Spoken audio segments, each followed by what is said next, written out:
We've discussed the scale tone chords in keys several times already, and even going as far as talking about the 7 chords in each key. We've talked about the major 7 chords and the dominant 7 chord.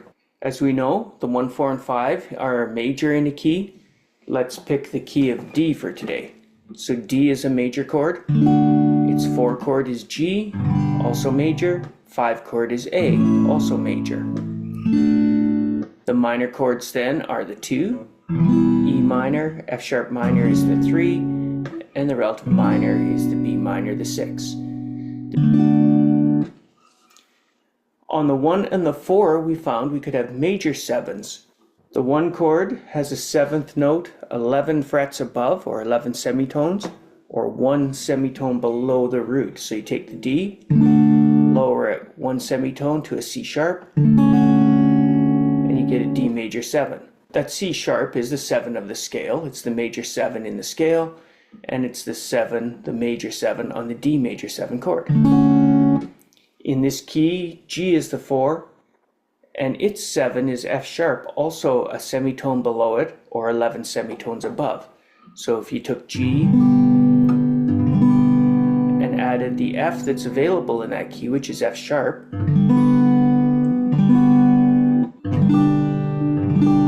you get G major 7. The A chord is also major, but the 7th note from A is G, a whole step below it.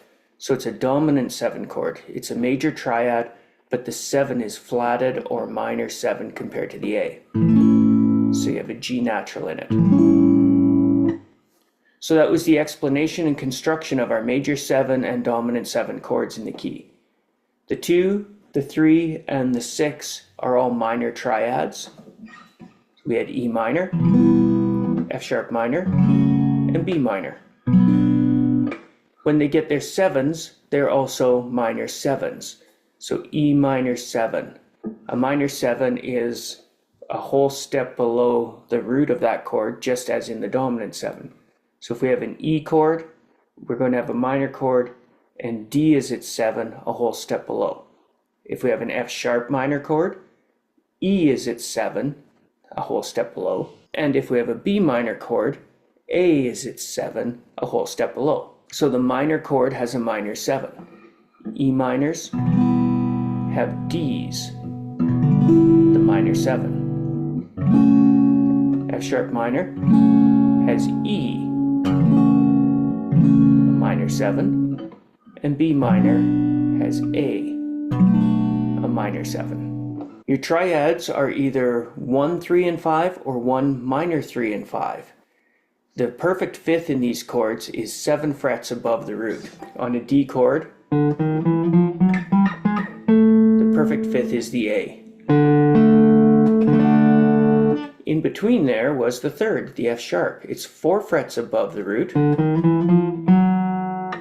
A major third in the D chord. And then that's a minor third.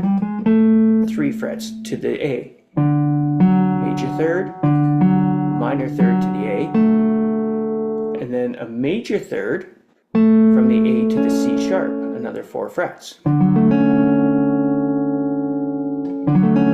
So we add 4 frets from the root to the major third, 3 frets to the perfect fifth, and 4 frets to the major 7. If you're doing your math, that was 11 semitones.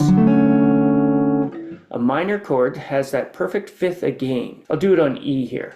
So on E, we would go up again 7 frets to the B note, its perfect fifth.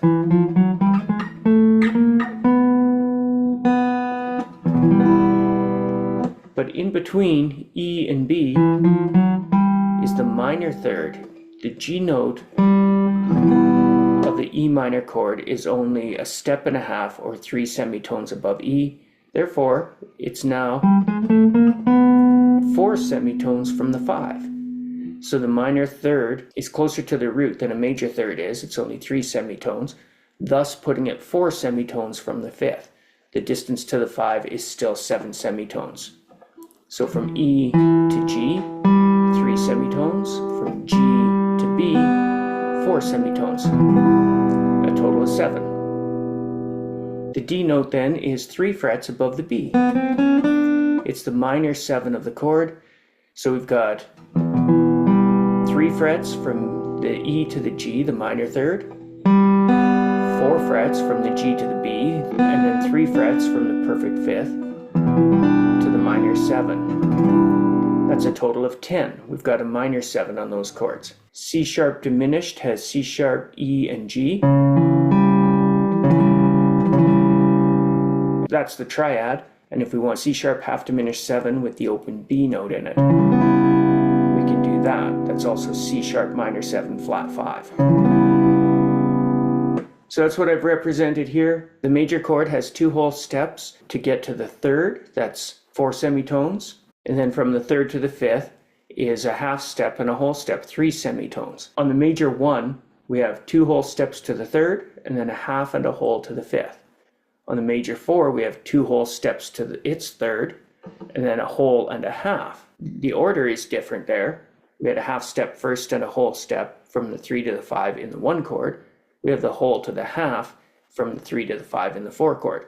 That doesn't matter, the total is still a minor third. Every time you do a minor chord, you'll see the same thing. The first interval from the root to the minor third will include a half step, whether it's a whole step and a half, as in the 2 chord, or then a half and a whole, as in the 3 chord. In any case, from the minor 3 to the 5 in any of the minor chords is going to be 2 whole steps in each one. When we add on the flat 7, it's always going to be a whole step and a half step to the minor 7 from the 5. We'll see that whether it's a whole and a half first, or as in the 3rd chord, a half and a whole first. In D, those chords were the 2 chord, E minor, with a D in it, either from the open D string, or putting a pinky on the high D note. On the F sharp minor, the easiest way is to remove the pinky and get an E on the 4th string. And that's the minor 7 on the F sharp minor. Same thing with the B minor that we know. Remove the pinky and you have the A at the 2nd fret as the minor 7. Let's do the minor 7s of all the chords we should know right now. Alphabetically, A minor 7. The root goes down 2 frets to an open G.